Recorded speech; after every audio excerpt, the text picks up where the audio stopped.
You're listening to the Heart of Giving podcast with Art Taylor, powered by BBBGive.org. Here we explore the motivations that form the basis of giving and service. We inspire generosity and celebrate the transformative effects that giving and service have on the human spirit and on community. The conversations featured on the podcast also uncover giving strategies that educate and provide tools to help listeners make impactful gifts of both their time and money. We hope you enjoy this episode. Welcome to the Heart of Giving podcast, powered by BBBGive.org. Give.org is the nation's standards-based charity service and your one-stop source for information on giving and reports on the most asked about charities. I'm Art Taylor, your host. And today we're going to talk about blockchain, and specifically a blockchain project that was devised to help people make informed giving decisions and also to protect their data and incentivize them to give. So you're going to hear all about this project called GiveSafely.io. And with me today to discuss it is my good friend and board member, Elizabeth Mong, AKA The CryptoWoman, and my teammate, Ezra Vazquez, who is managing the project for us at Give.org. Welcome, both of you. Great to be here, Art. Hi, Art. It's nice to be here with you. Congratulations on your new podcast. Well, thank you. I'm having a lot of fun with it. We've had some really interesting guests, and none of them will be able to top you today, I am certain. First thing I want to say is to everyone, I had this crazy idea. Somehow I got hooked on blockchain. You know, the first time we hear about blockchain, it's all about cryptocurrency, and we can invest in these digital tokens and we can make money like Bitcoin off them, right? Because of the speculative nature of these tokens. But then the more I read about it, the more it intrigued me because there was something about the underlying technology that was making many in the business world take notice. And it had a lot to do with the security aspects of this underlying technology known as blockchain and the ability of it to do various forms of financial transactions that could make our financial system more secure and had various other potential uses that could provide a lot of social good in the world. And so I decided to learn more about this. And I came across a course offered by Oxford University's Side Business School. And I took this class, and it really opened up my mind to the potential of blockchain technology for social good. And I was so excited by this that when I got done the course, I began talking to some of my colleagues about what we could do at Give.org to enable blockchain technology to help donors and to improve the work of charities and to engage donors and charities. And so this became this project that we now call GiveSafely.io.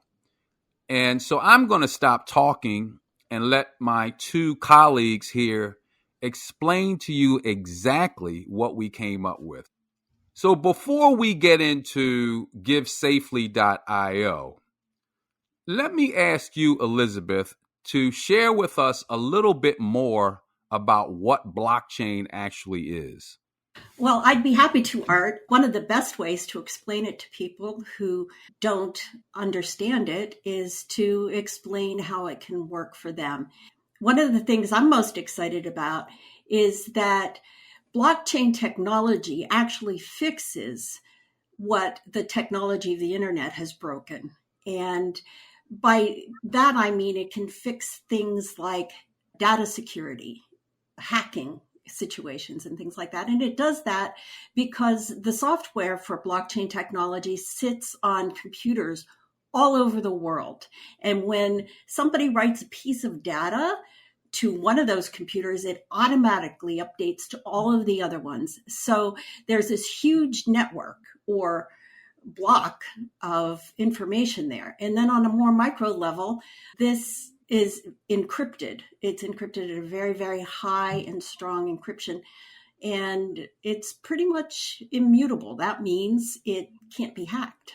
The technology can secure the transfer of funds through cryptocurrency, which many people have probably heard, but it also secures the transaction of data, which is one of the things that I'm very interested in, because with all of this data hacking and personal data scraping that's going on today, we don't realize, I think, how much we give away. And maybe we don't even realize how valuable our data is. Some people say that your individual data is more than a lot of people make in a year. That's how much they can sell your data for. But in order to get this data, they scrape or they steal. And what blockchain can do is it can securely store your information and encrypt it so that nobody can access it unless you want them to. I think that is a great explanation. No one can access your information unless you want them to, because it's stored on so many machines at once that they would have to access at least half of those machines at the same time in order to get it. That sounds like a pretty straightforward explanation to me of the power of blockchain. What are some of the things that we see people doing with blockchain? I know one of them is the creation of cryptocurrencies. Tell us about how cryptocurrencies are created and what maybe is another example of how people are actually using blockchain. Well, certainly the first cryptocurrency that used blockchain and set the example for everybody else was Bitcoin. And different people have cloned Bitcoin or used spin-offs of Bitcoin to create additional cryptocurrencies. And then it seems like people caught the bug and they are creating their own blockchains. The one that I am most familiar with and have been part of since the beginning is the one called Ardor blockchain. And it's the one we built, Give Safely, on. But there are many other uses besides the transfer of funds. There's encrypted messages that can be sent back and forth. There is storage of data like images and art.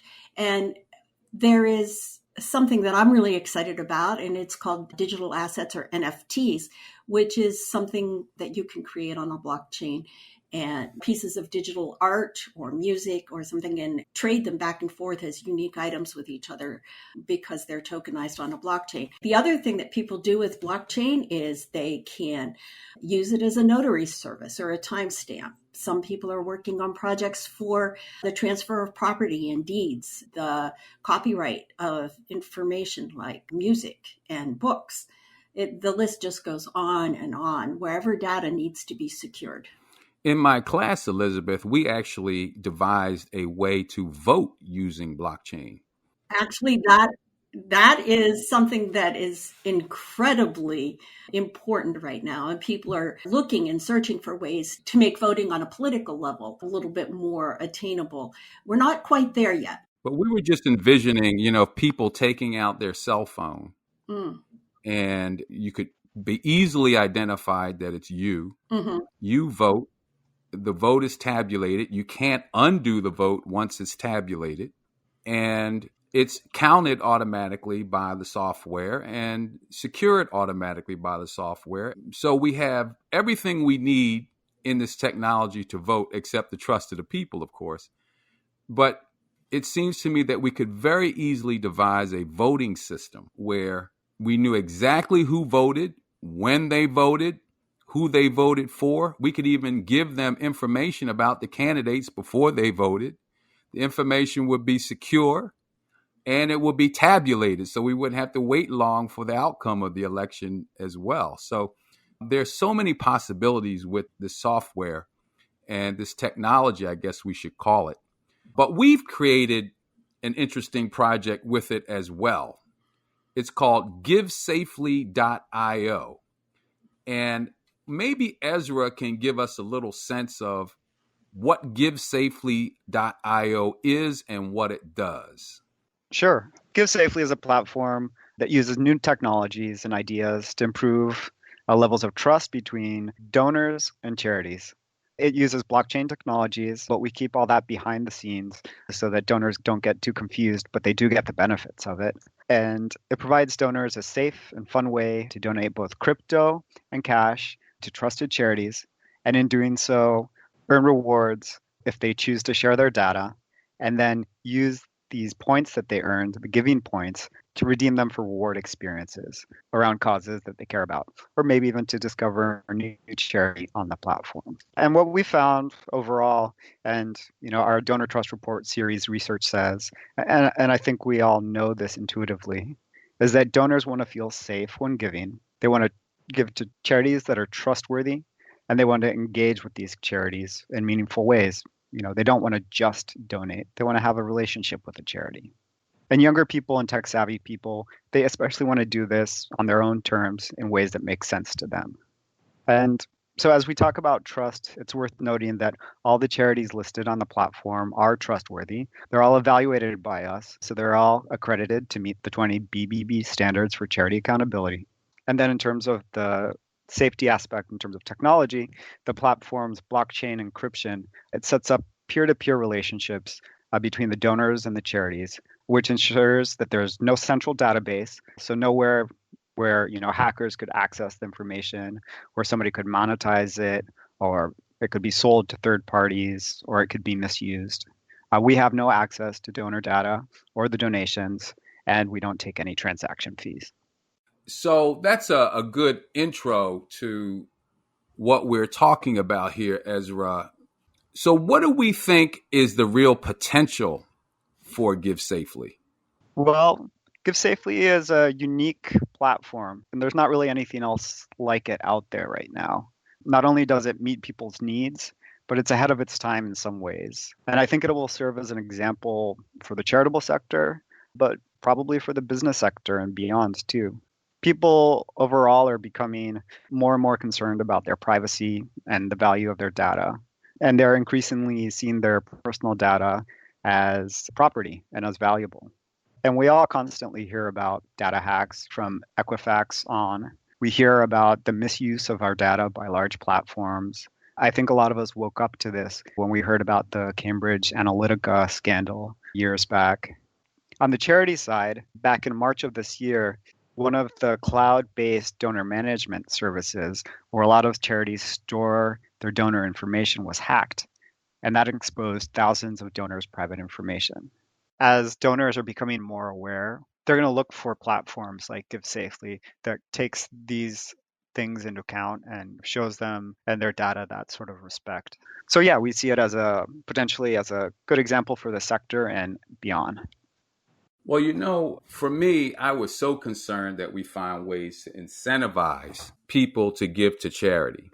I really thought it was important that we incentivize donors because many of the current incentives aren't working as well anymore. We're seeing a significant decline in the number of people donating to charities.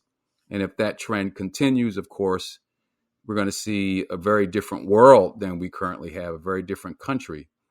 So we want to find ways to get people interested in donating and seeing value in it. And I just think what you're doing with the wise giving points that come out of donations and the sharing of information can be a real incentive. And one of the keys to that is the kind of charity experiences that you're creating. Want to talk about that a little bit? Sure. And let me explain how it happens. So when you visit the platform, you create an account. All we ask for is a username, again, so that none of your data goes on any servers that we have contact with. Once you have your username and you have your account key, you can then go and donate to a charity. When you donate to a charity, you have to provide your name and your email address, and that earns you 3 giving points. For each additional piece of information you choose to share, you gain an additional giving point. So for example, if I share my age, if I share my gender, my marital status, how much I give to charities every year, each one of those data points will earn me an additional giving point, up to 11. So when I go through and I make the actual donation, either via credit card or cryptocurrency to a charity, that gets verified. And then the number of giving points appears in my wallet on the platform. So let's say I made a donation to Arts Charity. I earned 11 giving points. Then I can go visit the rewards section of the platform. And that has rewards listed by all different types of charities. Again, all accredited charities by the BBB Wise Giving Alliance that are listed on the platform. And I can see different kinds of experiences. One might be a lunchtime coffee with a program officer from one organization. Another experience could be a conversation with a senior staff member from another organization who talks about how they got into that type of work and giving maybe some career advice on how to work in the nonprofit sector. So I choose the experience that I want, and I can exchange my giving points for that experience. In exchange, the organization who is providing the experience gets my name, my email address, and any other information that I provided at the moment of donation.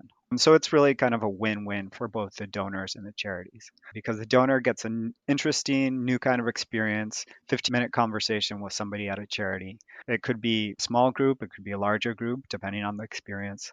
And then it's also a win for the charity because they get to meet new potential donors and be able to reach out to them after the conversation and follow up to tell them more about their work. Great. So essentially, if I make a donation or give some of my information, I get something in return. And what I get in return are these wise giving points that I can actually use to acquire different experiences that are offered by the various charities on Give Safely. I mean, that is, I think, very unique. And, in order to get all of this done, we really needed to engage someone who knew how this whole business worked, how this platform could work. And it was so fortuitous that we were able to engage Elizabeth. And it was really fortuitous. I have to tell this story, Elizabeth. Go for it, Art. Yeah, no, it was just amazing. And I want you to chime in as well. But so we have a board member. His name is Robert Diggs, who asked me one day, what kind of new board members do you think we need? And I said, boy, I would love to find someone who knew something about blockchain and cryptocurrency because they could really help us with this new idea that I had. And so about a month later, he gives me a call and says, I'd like you to meet someone. And I said, fine, who is it? And he mentioned your name, Elizabeth. And I'm going to let you tell the story from there. Well, the most fascinating part of the story is how I met Robert. Yes. And that might be the first fortuitous part. Robert and I were both at Target one evening shopping in the tech section. I was looking for an extra battery pack for an international trip, and he was looking for something. And he was standing pretty close to me. We were both looking at the same things. And I thought, okay, it didn't seem too weird because, that happens when you shop. But then I went over to the luggage section to look for a new wallet. And I was looking there, and all of a sudden he was right there at my elbow again. So I thought, okay, I better make some conversation with this fellow. And I said, oh, you must be traveling too. And we both did find out that we were traveling, and we said our goodbyes. We did exchange some contact information, though. The next morning at the train station, there was Robert, and we rode the same train together to the same airport. And then, lo and behold, at the gate, we were both on the same flight. And I believe that flight was to Dublin. And he went one way from Dublin, and I went another way from Dublin. But we thought it was pretty interesting, and we were able to share more conversation and get to know more about each other, including the blockchain aspect and both of our keen interest in nonprofit organizations and charitable giving and just philanthropy in general. Well, I wanted to tell this story because this is how, in a lot of cases, things happen with nonprofit organizations. Someone has an idea, you start communicating it with others, and somehow or another, whether it be through planning or serendipity, the pieces begin to fall in place. This is perhaps one of the most I guess, interesting aspects of working in nonprofits, how these things come together. So again, I have this idea now because of Robert meeting someone randomly who knows something about blockchain. I now get to meet someone who actually does blockchain work. And we have this conversation, Elizabeth and I, about this idea. And she is, I kid you not, the exact perfect person that we need in order to pull together the resources that we need to build Give Safely. It is, I think, one of the more interesting stories about how things come together in nonprofits. A lot of times people think, well, you go out and you raise all this money and you pull it together and you have every little piece in place. It doesn't usually work that way.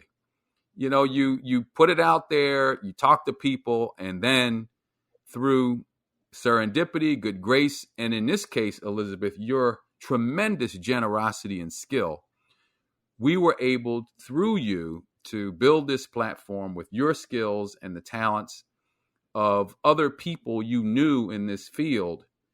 And now we have created something that can really benefit donors and charities. I really wanted to put that out because this is a form, in my opinion, of the heart of giving. Elizabeth had no idea that she would be doing something that she planned to use to hopefully make some money and earn a living potentially. She had no idea, I'm sure, that it could lead also to the creation of something that can really help people support organizations and causes in a very unique and creative way. So I just want people to understand how nonprofits actually come together. It isn't always that we have everything we need when we come up with these ideas. You're kind, Art, and it's true. Networking is so important, and I do love that story too because it shows how networking can work. And we've been unstoppable, haven't we? And then you introduced me to Ezra. So let me tell you about Ezra. So Ezra is one of these really, I call Ezra one of these Renaissance men, but he's kind of young to be really a Renaissance man. I mean, Renaissance people are usually, my age or so, but Ezra is more of I guess, a Renaissance throwback. He would be somebody, he should be a lot older than he is. I'll put it to you that way. He has so many different interests and hobbies and talents and abilities. And he's brilliant, having a graduate degree from Princeton University. He's just brilliant guy, has spent a lot of time in the nonprofit sector before he came to the Wise Giving Alliance. And we just felt that we had struck gold when we got our hands on him and he joined our organization. But in addition to the work he does analyzing charities, he has this great interest in data and systems. And so when we announced this idea, the first person I thought of in our organization to introduce this to was Ezra. Ezra, what do you think of this? And he jumped all over it. What was your thinking when I came to you with this crazy idea, Ezra? Well, absolutely, Art. And something that struck me from the amazing story of Elizabeth, Robert, and you connecting is just, how networks and how people work and how groups of people have to trust each other to come together and do something. My work in the past, right after college, I worked here in DC for a little while with high school students and connecting them with mentors. Later, I worked in international development, both in Ecuador and Bolivia. And my work in Bolivia connected indigenous people in Bolivia with indigenous people from the United States and New Zealand, Maori folk. And it was all about kind of connecting people through networks of trust. When you approached me, I'd already done a little bit of reading on blockchain. I was by no means even close to being half an expert or half the expert that Elizabeth is, but I'd kind of come to understand it as a way of connecting people and, ideas and networks. So when we were working on the idea of Give Safely and thinking about, well, what do donors want? What do charities want? They want to connect with each other in meaningful ways, but while feeling safe and while feeling trusted. It just really fit in with things that I believe in and it felt like a next step in the work that I'd been doing up until this point. So, Ezra, what do you think is really in it for charities? Why would a charity want to be a part of Give Safely? Well, a lot of charities already know that donors want to give cryptocurrency or that that's coming in the future. A lot of charities also know that blockchain as a technology is coming, but they don't understand either of these things. At the same time, charities want to demonstrate that they're trustworthy. They want to show not only are we doing really great work, but we're the right kind of organization to be doing this. And that's part of why they go through our process to be listed on give.org as an accredited charity. At the same time, charities are also aware that the number of individual donors is steadily decreasing, and the number of small donors is also decreasing. But lots of charities, they don't have an innovation office where they can test out new ideas. If they divert some of the money that they spend on fundraising into a new program and it doesn't work, well, how are they going to keep the lights on next year? How are they going to provide services to the people that they work with, or the animals that they work with, or the causes that they work on that really need them? So part of the appeal, I think, of Give Safely for charities is that one, as the BBB Wise Giving Alliance, we're a trusted entity. And then two, we're able to take some of these risks for them. We're able to try out a new platform based on blockchain that accepts cryptocurrency, that connects them with donors. And all they have to do is go through our process, be accredited to be able to try it out and then see if it works. So it's a low risk scenario for them where they can try out new ideas and potentially, as we've been talking about, connect with new types of donors, the younger, the tech savvy donors, and potentially build this into their fundraising portfolio for the future. Ezra, what are some of the charities we have on Give Safely already? Sure. We've got some great partners that were with us from the launch. And now that we've got the proof of concept, we're adding more charities each week. There's large, medium, and small ones. Some of the ones who were with us from the very launch were Save the Children, Humane Society of the United States, Easter Seals, Cure Alzheimer's Fund, Wild Animal Sanctuary, World Emergency Relief, Red Rover, and the list goes on. And these are all BBB accredited charities. And there's a lot of interest from our charities moving forward, and we're excited to continue growing. Elizabeth, we were really cautious to even mention that this was all about this technology, blockchain that creates Bitcoin, because we felt that people might somehow assume that it was too complicated to use, or it was something that was difficult to understand. And, sometimes when things are difficult to understand, people shy away from it. But the truth is, we don't understand how Facebook works either, right? We don't understand the technology behind Facebook. We don't understand the technology behind a lot of things that we use, but we still use it. Why do you think there's this mystique about blockchain that kind of pushes people away from it when really, in my opinion, they should be going toward it? People do have a hesitancy because it has to do with cryptocurrency, and people don't understand cryptocurrency. They only know what they read about it. And unfortunately, in the earliest days, there was some misuse of the technology. And people soon found out, or those criminals soon found out, that the transparency of cryptocurrency actually was not what they thought it was, and they were caught. But it still left a bad taste in some people's mind. So I think that that's the biggest reason why people have a hard time with cryptocurrency. The other thing is that a lot of people don't understand Bitcoin, and there's a lot of controversy about it. Some of it's promoted by people who don't want blockchain to succeed. Believe it or not, there are entities throughout the world who would prefer not to have a trusted, secure, encrypted way of exchanging information and currencies, because the exploitation that they can do on the open network, the way the internet is set up right now, is to their advantage. Unfortunately, it's not to the advantage of the average person. And so it is very exciting to be able to take this new technology and apply it as a fix for some of those broken things. But it's also a big challenge for me over the past years to be able to simplify the message and to make it, like you said, Art, something that people don't necessarily need to know that they're using. Right now, there is one point of friction in the learning process, and that is the storage of your account key or your private key with your account creations.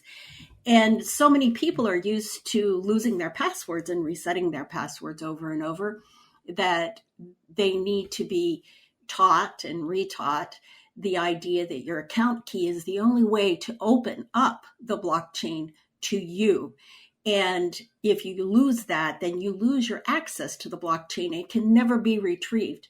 That's the beauty of blockchain. But because of our carelessness with passwords and how easy it is to access a database to retrieve that password, people are careless. And that is also a point of failure for most systems, because that's where people can get hacked. Those central databases that exist in one place with a couple backups that hackers have gotten into many, many times and compromised many people's information in their passwords. It just came past my desk today that charities are scraping information and data from their donors on different giving platforms and selling it. And that's really concerning. That's what Give Safely is being built to try to prevent. Our trusted charities can put that button on their website that gives donors an opportunity to donate to them knowing that their data will never be scraped. It can't be, or never be stolen. It can't be. And it offers that place of trust. Well, it's so important you're talking about data, because we're in a world now where people are making lots of money off of our data. And we're basically giving this data away, sometimes knowing, but a lot of times not really knowing that we're giving it away. You know, a lot of the devices that we use, a lot of the programs that we access, a lot of the apps that we use to help make our lives easier are collecting vast amounts of information about us. And that information is being used to send us preferences and to sell us things. So people are making lots of money off of our data. And what we're trying to do with Give Safely, it seems, Ezra, is give something back to people if they want to share their data. And I say if, because if you don't want to share your data, you really don't have to on Give Safely. You can make a donation and not share any data except maybe your email address and a name, because we have to have a name for tax purposes. But other than that, no information is actually shared unless you choose to share it.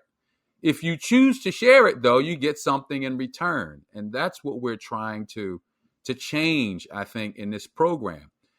Giving people the choice, right, for how they can share or not their data and how to actually get something in return for the information that they share. Absolutely, Art. I think more and more people nowadays, they're aware when they're on the social media sites and whatnot, that while they're free, their data is being harvested. They see ads targeted to them. They see that the content that appears on their pages is also targeted to them based on their information and all the information that they share on these sites. What Give Safely does, as you said, it allows the user to designate who gets the data and what data it is. Every charity on our platform has to sign an agreement that they will not share the data with third parties, so the donor can feel safe and trust that what they share goes only to who they wish it to go to, and that it won't go beyond that.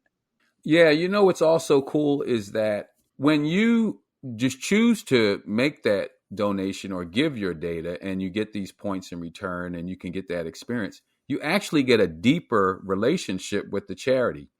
And at some point, you may want to engage differently with that charity once you do it. So, Ezra, who are some of the more likely donor candidates for our Give Safely platform?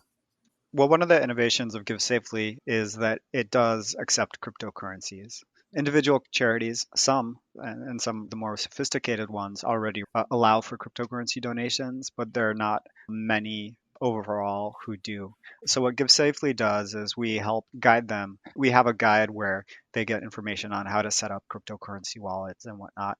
So I think the cryptocurrency donors is one population that will be able to take advantage of Give Safely. And I guess people who are more tech savvy might be some of the initial users of it as well. Maybe the curiosity that they have about this new technology. But I would say that it's true for everyone. Right. Anyone can go now, I think, to Give Safely and set up a wallet and make a small donation to any one of the charities. And since Giving Tuesday is either going to be here very soon, or maybe by the time we get this podcast out, maybe past, people can go there and give a donation in respect of Giving Tuesday, whether they do it before or after. So I hope people will go, make a small donation, see how it works, send us your feedback, because we're doing something, I think, quite revolutionary here that is enabling, I hope, a lot of great social good. Would you all agree with me on that? Yeah, I would agree, Art. And I think more and more as people become more aware of how their data is used, more concerned about privacy, how platforms use data to manipulate their behaviors, they're going to be looking for other sites and other platforms, other ways of doing things that respects them as people and their data. So I think Give Safely is one example of that. And I think there'll be more and more popping up. And I think blockchain as an underlying technology is really going to facilitate the move towards this sort of interaction between people, their data, and others. You know, one of the other great things about this platform is that you're not going to find millions and millions of charities. And every charity that you do find on Give Safely is going to be accredited.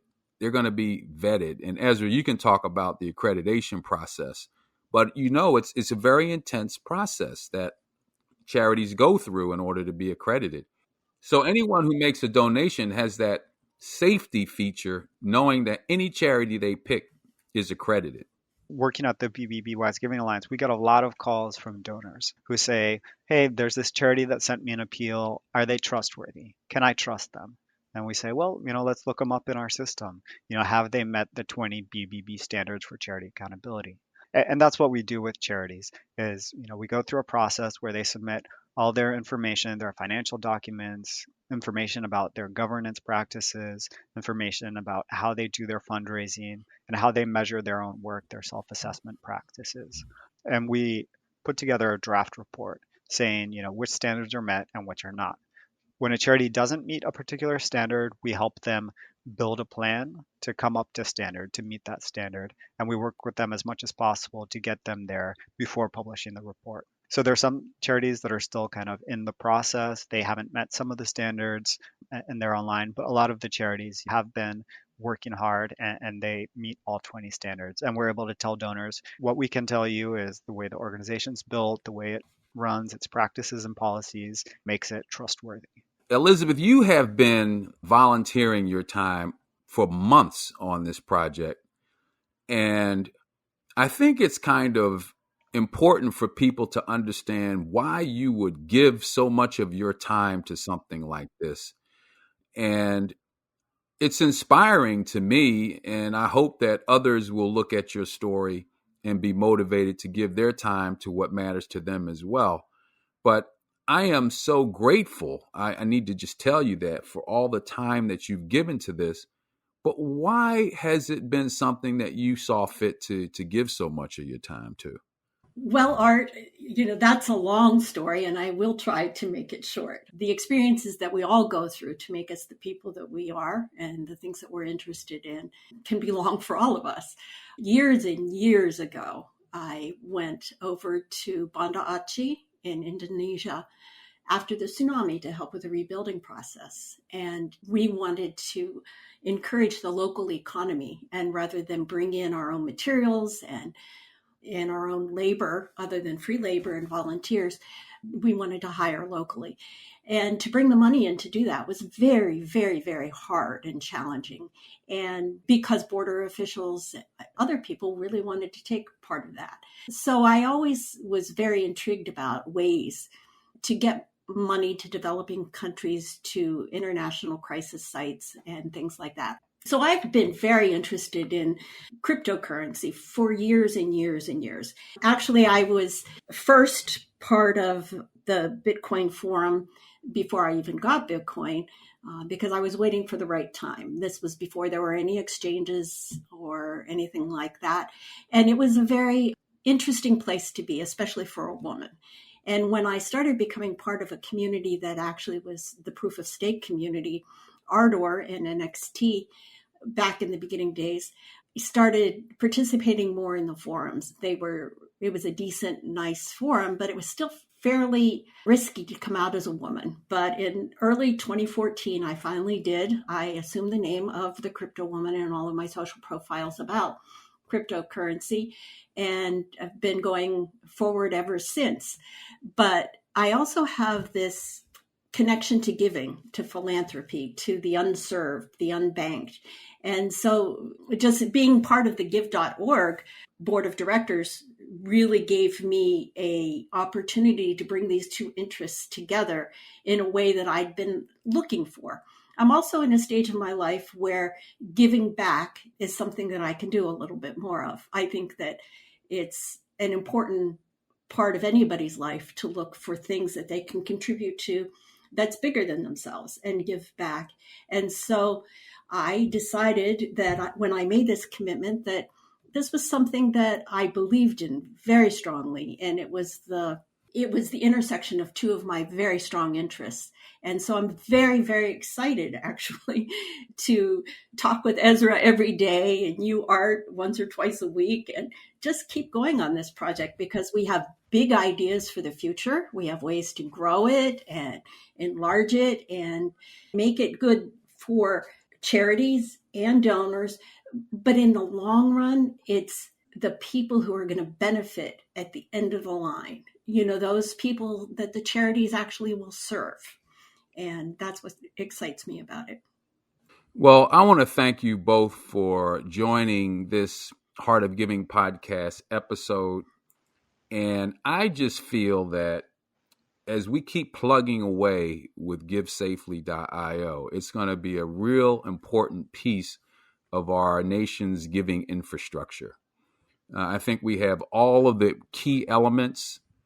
All we need now is for people to find their way to GiveSafely.io and begin supporting these organizations, and it's going to take off, I believe. So for all of our listeners, check out GiveSafely.io. Support one of the charities on the platform. If you're an accredited charity who happens to be hearing this podcast, feel free to reach out to us at give.org so we can get your charity enrolled on it. And we'll probably be back for another episode at some point to talk about where we are with this project. But in the meantime, I hope you'll subscribe to all of our other episodes. I'm thankful to Elizabeth and Ezra for all they do and for joining me today. And we'll see you on our next episode. You've just listened to the Heart of Giving podcast with Art Taylor. Be sure to tune in next time for a brand new episode. To listen to our other interviews, visit heartgiving.podbean.com. That's heartgiving.podbean.com. Subscribe to our show on major podcast platforms. Send your comments and ideas to nona@thusmarket.com. That's nona@thusmarket.com. The thoughts and opinions expressed on this podcast are the views and opinions of the guests, not those of the BBB Wise Giving Alliance or program affiliates. This podcast is for information and educational purposes only and is copyrighted with all rights reserved. This podcast is protected by Podbean's terms of service.